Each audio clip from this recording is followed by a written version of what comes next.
Hello and welcome everyone back to an episode of The Chain Reaction, where we take a look back at the prior season to see what we can see and think about how it's going to affect next year.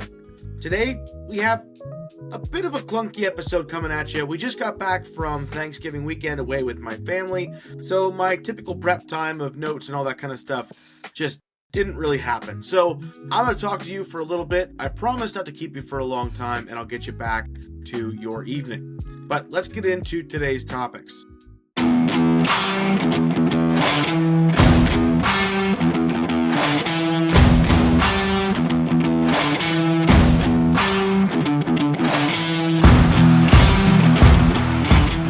One of the very common things that we see when we look back on a season of any sport are moments in time or long storylines that have long-lasting ripple effects from one season into the next. And in my opinion, there are several things that happened back during the 2025 season that we're going to be feeling the effects of going forward on either a permanent or semi-permanent level. And today I want to just briefly highlight those four particular things, and in the future take some episodes where we dive really heavily into each one of them to talk about what it may mean for the sport going forward, get some reactions to it, and maybe even get some people on the show to talk more about their experiences as they went through it. The very first of those topics, I would say, isn't a shocker to most people, and that's something we've been talking about a lot since it happened, and those are the European majors. And now I know we've basically been talking mostly about Worlds that went down over in Finland, but I'm also referencing the major that we experienced in Estonia at the European Disc Golf Festival. And so the European majors as a whole, I think, stamped a long-lasting effect onto a lot of people. When you look at them separately, obviously the easy one is looking at the World Championships. It was one of the biggest budgets we've ever seen spent. The infrastructure was out of this world. The fan experience was next level. The pros experience was next level. Pretty much everyone there had said it was the greatest event they've ever experienced or the disc golf has ever had. And when you look at the overall, product that they put out, it's very, very easy to see that, at least in my mind. Let me know what you think. Do you think it was the best event that we've ever seen in disc golf before? But it created a standard now that I think a lot of places feel like they have to at least attempt to reach. And we can see that effect in the nature of the conversation that Nate Heinold has had about the upcoming 2026 Worlds going down over at the typical D-Glow location, with the inclusion, obviously, of Black Locust as a secondary course. But we can hear how he mentions we're going to add more infrastructure spend than they had in Europe. We're going to be doing this. And if you go to the website they created, you can see that they're already creating this massive product and this incredibly well crafted venue for people, and they're going to try to make this the new best event that disc golf has ever seen. So the ripple effects from the 2025 Worlds is very, very obvious when you look at what it's going to mean for next events. You also have to kind of zoom out and look at the fact that it was Gannon Buhr's first World Championship, and I say first very confidently, knowing that now that he has that first one under his belt, it's only going to get easier for him to win more and more. You also look at the fact that what happened at the World Championships, we had Kristen Lott depart, DNF. We had Owen Scoggins go up against a super young, unpolished, kind of out of nowhere person with Ida Letamaki down the stretch to win the whole thing. That has a lot that can be said right there in terms of the sport is still winnable at someone, this is not to be, an offensive thing, but at Owen Scoggins' age, the fact that she can still come out and dominate and win the World Championships with her ability on the course to really not have a ton of distance is impeccable to see that happen. But then to also see somebody who's a relatively no-name person step up out of nowhere and be in contention to win the biggest title that we have in the sport, that's That's heavy. It says a lot about the current state of the field over on the FPO side, but more on that later. The other thing that's worth noting when we talk about the European majors is we have to look at the Disc Golf Festival, because while there was a lot of conversation around that particular course, the venue, and was it appropriate for a major level event? I mean, we heard ad nauseum all across the interwebs from the different interviews of people saying that yes, the course was super easy, it was a birdie or die course, yada yada, but everyone still said that the players themselves, they felt like rock stars over there in Estonia. So one thing that Europe delivered on this year that I don't think we've ever had in our sport before was how the players, when they were at these events. And that's something that I really am curious to see what the ripple effect is going to be in 2026. How do events that we have in the United States recapture that same feeling? How do we look at those events and feel like, man, I want my venue, I want my experience for the players to be the best it possibly can be, because I want to be talked about by the players as being somewhere where I felt very important and that kind of thing. So I think, to me, that's one of the four main things that happened during the season that we're going to see long-lasting ripple effects into 2026. Now, I kind of already alluded to this, but the second thing that has to be brought up is the retirement question mark of Kristen Lott and what that meant for disc golf. And not just like her announcement that she's stepping away from the game, but everything that led up to that point, and then how the season finished after that. When you look at her coming out, starting out dominant, this is the Kristen that we're used to seeing, and then has a couple struggles, has some big struggles, leading eventually to what feels like a breakdown at the Estonian major, and then an absolute catastrophe at Worlds, a DNF. It has to make you wonder what was going on, or what was going to happen to the FPO division, because we obviously have players this year who played really well. You have Holland Handley stepping up, Missy Gannon stepping up.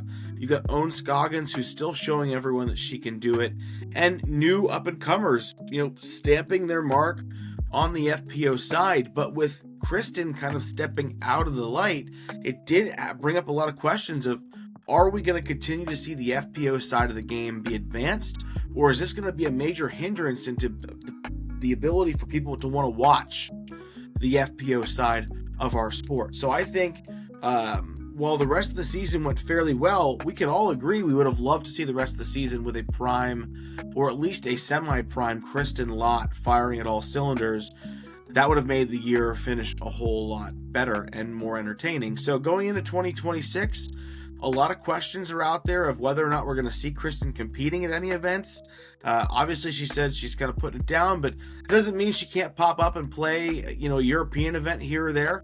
I wouldn't put that past her, but also who's going to step into that position? Because you could argue that Holland Handley was primed to do that, and every single time she had the ability to step up and say that I am the dominant persona, she kind of didn't. Missy Gannon won some big events down the stretch, but she had some consistency issues this year. There's a question mark of, obviously there's no question as to whether or not Owen can win, but there is a question mark of how long Owen's going to be able to sustain this level of play. Like, can she lead the FPO for the next 5 to 7 years? Those are big questions that have to be answered, I think, and the growth and potential of the FPO side of our sport heavily depend on how those questions are answered. So I think Kristen and her departure is another major milestone moment that we're going to see ripple effects into 2026.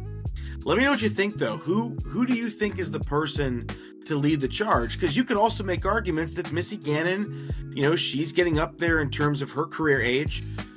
Who's going to be the person who leads the FPO forward? Or is this going to have to be a lead by committee? We've talked about how it's not just one person who will have to push FPO going forward, but it's going to be multiple people who have to do it simultaneously. But let me know what you think. Who's that person for you? Do you even watch FPO content?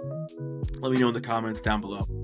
The third thing that I feel like had a maybe less than obvious effect on the disc golf season that we're going to see ripple effects of going into future years would be the announcement of the Go Throw Tour. Kind of coming out of nowhere right before their Puerto Rican event started last year, we saw an announcement saying that, I guess technically last year could be before the season even started, but we saw, hey, we're going to have these events at these places and it's going to happen. And people speculated that, is this direct competition to the Disc Golf Pro Tour? To which they came out and said, no, we don't see this as competition. That's not how it's going to be, yada, yada. And then we see, big time players going to the first few Go Throw events.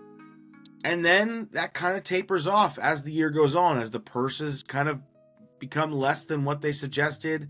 The infrastructure behind the tour isn't as strong as originally projected.